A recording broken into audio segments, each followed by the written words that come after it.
Penyakit radang otak Japanese encephalitis dengan teknologi Wolbachia tidak ada kaitannya.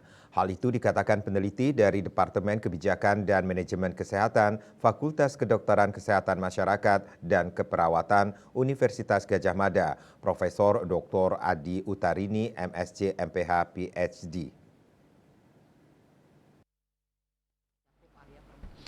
Dikutip dari kantor berita Antara, Utarini yang meneliti bakteri Wolbachia dan demam berdarah itu dalam diskusi media bertema mengenal Wolbachia dan fungsinya untuk mencegah demam berdarah, mengatakan nyamuk Japanese encephalitis JE ini ternyata berbeda dengan kulek dan penyakitnya juga berbeda, sehingga tidak ada kaitannya dengan teknologi Wolbachia. Japanese encephalitis JE merupakan salah satu penyebab utama radang otak akibat infeksi virus encephalitis.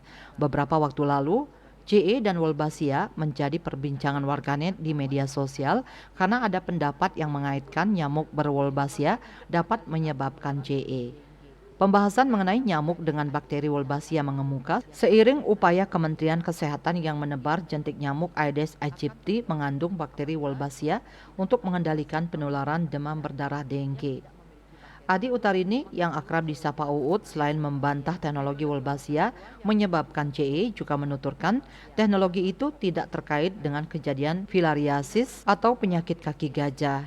Senada dengan Uut, Dr. Riris Andono Ahmad dari Departemen Biostatistik, Epidemiologi dan Kesehatan Populasi, Fakultas Kedokteran Kesehatan Masyarakat dan Keperawatan Universitas Gadjah Mada menuturkan, setiap penyakit berbasis vektor atau penular dari nyamuk hanya ditularkan dari vektornya.